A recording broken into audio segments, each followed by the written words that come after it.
Resolute Canada is one of the most northern communities in the world. It has an average yearly temperature of minus 15 degrees Celsius and a population of just 198. Travel within the community is limited to walking and snowmobiles, with few cars or roads. The only way to travel to the Arctic community is by plane. First Air 6560 is making the journey to Resolute Bay on the morning of August 20, 2011, carrying 11 passengers and 4 crew. The aircraft is a Boeing 737-200 Combi, or Combined Passenger and Cargo. It is fitted with a gravel kit to allow it to land on unpaved runways, such as the one at Resolute. The First Air flight crew consists of Captain Blair Rutherford, who is pilot flying this sector, and First Officer David Hare, pilot not flying. Runway 35 true at Resolute is 6,504 feet long. With low cloud forecast, the crew will use an Instrument Landing System, or ILS, to guide them down to the gravel runway. An ILS is a highly accurate radio navigation system which allows aircraft to descend on an approach to low altitude, without the crew needing to visually see the runway.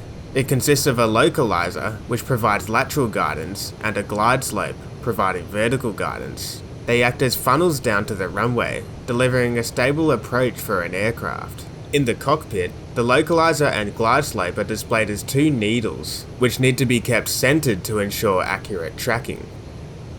With military activity occurring in the area, a temporary air traffic control station has been established at the airport. As Flight 6560 nears Resolute, it will obtain a clearance from air traffic control to enter the airspace. The crew receive a weather update as the plane levels off from its climb. Their dispatcher passes on the latest report, indicating that the weather is deteriorating, with clouds fluctuating to as low as 200 feet and visibility reducing to just half a mile. The crew and dispatcher jointly decide to continue the flight as planned to Resolute. While the weather has momentarily reduced below the landing minima, it is fluctuating, and the ILS should get them low enough to become visual below the cloud. Later in the flight, the crew begin to plan for the approach. Alright, I'm going to load the initial GPS fix into the FMS to help us line up with the ILS. Does that sound alright to you? Okay, sure. Okay, tracking direct MUSAT.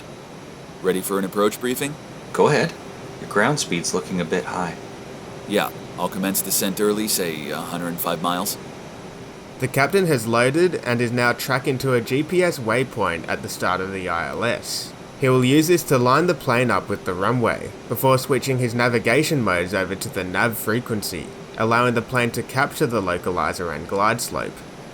First Air 6560 requesting descent. First Air 6560 cleared to descend outside controlled airspace. Report through flight level 270. Okay, cleared for descent, 6560.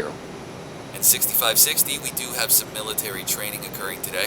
Expect a clearance from Resolute Bay Terminal for controlled airspace below flight level 200. Roger, First Air 6560. The GPS is showing a 029 course to the NDB. True heading is set. Set? As the crew commence descent, they configure their navigational instruments to indicate true heading. Normally, aircraft navigate based off magnetic heading. However, at high latitudes, magnetic heading becomes prone to error, as the magnetic North Pole moves in relation to true north, the point at which the Earth rotates around. To calibrate for a true heading, the crew have used their GPS to show the direction to the Resolute Bay beacon, a course of 029. The radiomagnetic indicator is then rotated so that this expected course lines up with the indications on their instruments. True north should now be correctly depicted. However, there is one major problem. The RMI needle is not pointing towards the correct course of 029. It is 8 degrees off, showing a course of 021. This means that the true heading being indicated is at least 8 degrees in error, and this error will increase in the following minutes due to compass drift, up to what can be described as a significant compass error of 17 degrees. As the descent continues, Flight 6560 descends into Resolute Bay's airspace. The first officer contacts air traffic control. Resolute, First Air 6560, have you read? First Air 6560, Resolute's loud and clear now. Altimeter 29.81. Report final for runway 35 true. Wind is 160 at 10 knots. In-range check, please. Okay, seatbelt signs on, anti-ice on, gravel protect on, air conditioning and pressurization set. And continue below the line, please. Nav instruments, VHF nav. VHF nav. In-range checklist complete. The crew's instruments and autopilot are now ready to capture the ILS. As the localizer bar comes in, the autopilot will turn left and begin tracking towards the runway. The glide slope will also shortly be captured, and once centered, will provide a stable descent path. Localizer and glide slope are alive. Resolute, First Air 6560 is on a 10-mile final for 35. 6560, report a 3-mile final. Gear down, flaps 15. Gear down. 3 greens. Tower, can you repeat, please? 6560, report 3-mile final. The localizer is indicating that the aircraft is to the right of the extended center line. The first officer points this out to the captain. Okay, you're deviating right of track. It's okay. The autopilot is tracking properly. The GPS is showing a deviation as well. Confusingly, while the aircraft appears to be on a heading which should take it back on track, it continues to deviate further away from the localizer. In the next few moments, the localizer will stray to full deflection. Here the aircraft will be outside the runway splay, and terrain separation will no longer be guaranteed. Showing full deflection. Are you? Yes. Why would it do that if we've captured the localizer? We're not on it. It's captured. 10-3 is the lock? I don't think it is. Remember, there's a hill to the right of the runway. While the captain is trying to understand the navigation problem, the first officer is growing concerned about terrain separation. Maybe we should go around, then solve the problem. No, it's okay. Let's continue. Okay. 3 miles. We're not configured. Tracking's still not looking good. Flaps 30. Let's just... Flaps 40. The first officer now appears to be extremely worried about the terrain in the area, but the captain is busy flying the plane and getting back on track. In addition to the localizer deflection, the plane is now too fast and high for this stage of the approach. What's happening to the glide slope? It's fully deflected.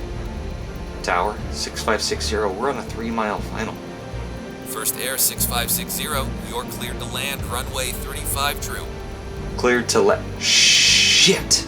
The exclaim here is a result of a drastic pitch down maneuver from the captain, as he tries to get the plane back on the glide slope. He expects to get visual here at any moment, with the latest cloud base reported at 700 feet. We're just over the shoreline. I don't like this. 6560, did you copy? Go for it. Go around. Go around thrust. First Air 6560 crashes 1 mile to the east of runway 35 true, 396 feet above sea level. 12 of the 15 people on board die, and 3 sustain serious injuries. The aircraft is destroyed by the severe impact force as well as major post-crash fire. A look at the tracking of First Air 6560 shows some sort of problem with the aircraft's navigation equipment. The localizer was never properly captured, and the aircraft didn't turn to an intercept heading. Inside the cockpit, despite several indications that the aircraft was off course, and several attempts by the first officer to communicate this hazard, the captain continued the approach. Following the accident, a detailed investigation was conducted by the Transport Safety Board of Canada. It would focus on 7 key factors which led to the crash. This takes us all the way back to when the crew were preparing for descent. The captain planned to use a GPS waypoint to track towards the approach at Resolute, but he did not brief or explain how he intended to intercept the ILS. The purpose of briefings is so that crew members have a shared situational awareness of what will occur. But with the captain's approach brief being non-standard and incomplete, the crew were on different pages before even starting the descent. Further, the descent was commenced too late, with a strong tailwind of 63 knots in effect. This caused the aircraft to pick up too much speed. It flew through 10,000 feet at 310 knots, well in excess of the 250 knot speed limit. The speed was brought back in time for the final approach, but as a result, the aircraft was 600 feet above the normal descent profile. The errors prior to and during the descent led to an increased workload for the flight crew, and reduced their ability to deal with other issues during the approach. The most serious error which occurred on descent was the incorrectly set horizontal situation indicators. The HSIs were turned so that the radio magnetic indicator pointed at a bearing of 021, instead of the actual bearing of 029. A possible reason for this was the pilots incorrectly setting the 029 heading under the lubber line instead of the needle. But also a possibility is that inaccuracies of the automatic direction finder led to the incorrect heading being set.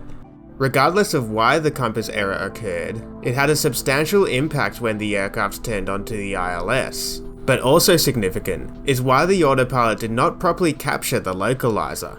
As the needle came alive, the autopilot should have turned left and lined up with the runway. However, while it did begin to turn left, it rolled out before getting to an intercept heading. This was most likely due to a brief manual control input by the captain, which caused the autopilot mode to change from localizer capture to heading hold, where it would roll wings level and maintain the current heading. Thus the autopilot rolled out on a true heading of 346, and when accounting for wind drift, the resultant track of 349 led to the aircraft deviating further away from the localizer.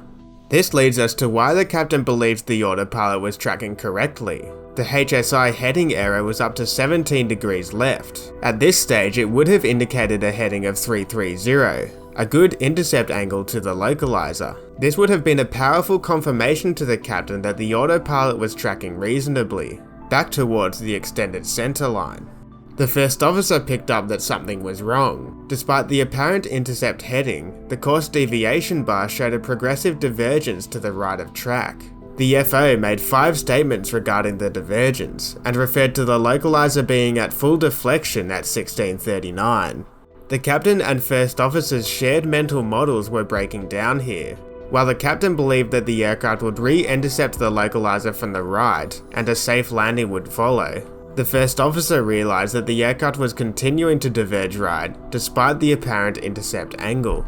What occurred throughout the rest of the approach was a serious breakdown of communication. The use of clear and assertive language is essential in time-critical situations. However, the first officer could not change the captain's course of action. He posed most of his advisory calls as either suggestions or questions. Even when the plane was just 3 miles to the runway, he stated that the aircraft was not configured, almost certainly suggesting that the captain should commence a missed approach. But instead, the captain interpreted this as a prompt to finish configuring for landing, despite the approach being objectively unstable at this point.